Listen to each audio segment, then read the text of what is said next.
All right, welcome back to a pretty clear night. The moon out here, and I'm sorry about the lighting.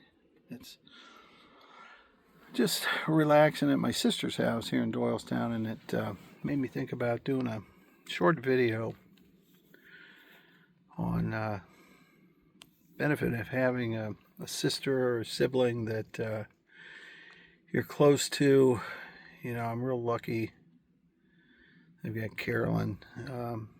Many of you have siblings, and you know, never know when you're gonna rely on them, and so it's wonderful to have them. Different than friends. I mean, some of my friends have been as close to me as any family members, but still having that blood relationship, growing up with them, having that someone you can trust is invaluable. So, I'll tell you a little bit about my sister and my other sisters and siblings. And but I would encourage you. We don't always have a close relationship with our siblings, but there are times, like with me and mine, that we've grown apart, we've come back together, and I'm so happy that during this time we're very close.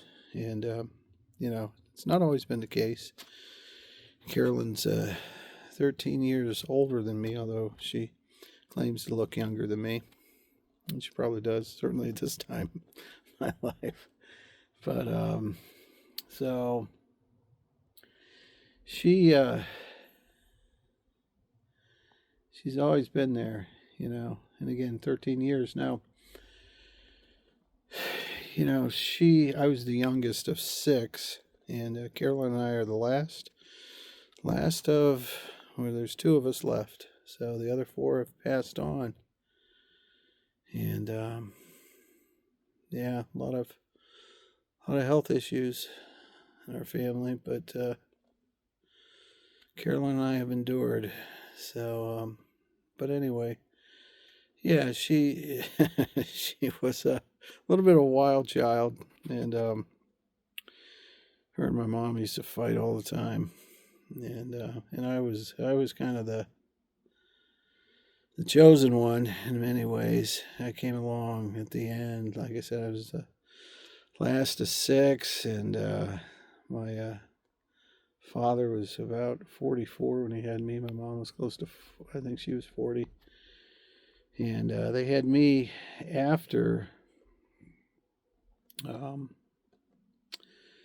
think they had me 4 years after my 5-year-old brother, died of, ironically, brain cancer.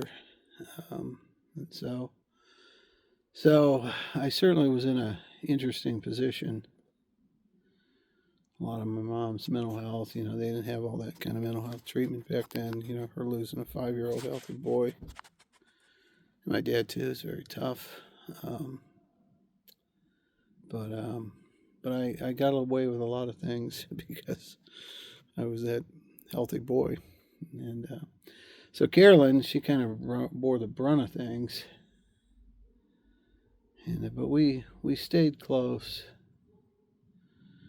Always enjoyed her teenage years, her dating, make fun of her boyfriends and all that stuff. And but we'd have a good time. And she moved to Akron.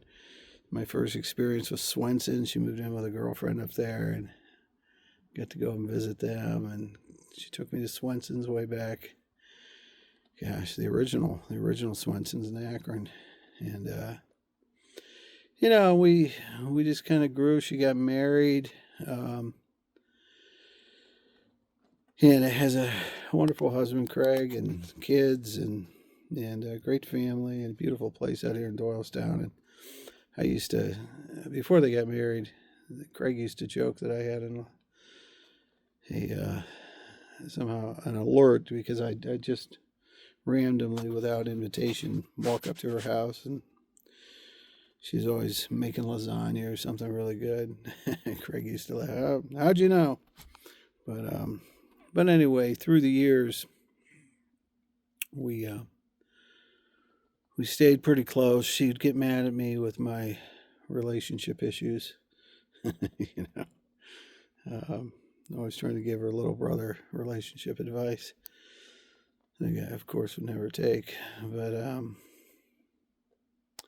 yeah, so that closeness grew. We did have some falling outs, but we always came back together, and we were a good listening team. She's a guidance counselor. She's retired now, but I'm sure she made a great guidance counselor. And so we just have those long talks. We'd go for walks and all of that stuff. And we went through our other siblings passing away, and my sister Kathy. That was a tough one. Yeah, breast cancer.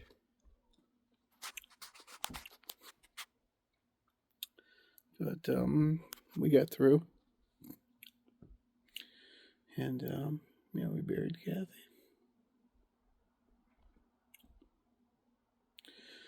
But we buried our mom and dad, and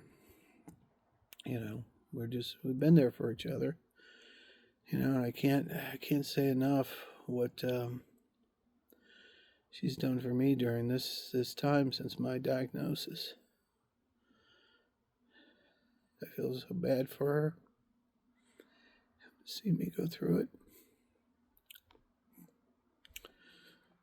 She's gone through a lot.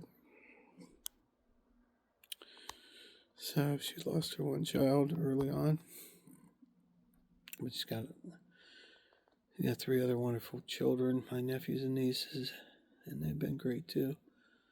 But having a sister like this, I mean, she's taken over my pill situation, my meds, because God, I wasn't on very many meds when all this came down. Pretty much fish oil for my triglycerides, and that's about it. I did have the liver transplant, so I was on immunosuppressants, but other than that, I wasn't on many meds. And then all this comes down, and man, the meds come out and they change and they alter dosages and everything. And so Carolyn's been a godsend with that, because it's hard. I can sort of keep track of it, but it's difficult. So she's really taken the lead on that. And then the care team, especially when I was up at Hope Lodge, I had to have somebody there with me at all time. If I was able to stay at the Hope Lodge. And of course I set it up through Google, but Carolyn really has coordinated all that and made sure it was right. And it wasn't too many scheduling faux pas, and I've not had any issue at all really having people with me. And of course she's making arrangements. Like, I'm back down here tonight because I got to go for an infusion tomorrow up in Cleveland. But she made, those arrangements, and, she's just been awesome. So, I mean, I was just thinking when I got here how, peaceful it is to be here. And it's because of her, So, anyway, that's a blessing, huge blessing in my life. And, if you've got a sibling or siblings, like that, cherish that. It's so valuable, so peaceful to have. So, what a blessing. But in any event, yeah, I just thought I would do a little short video on that. So, hope you found it interesting. Hope you're having a good night. I appreciate all the comments that people make on my channel, and all the support. And thanks for sharing the journey with me. We'll see you soon.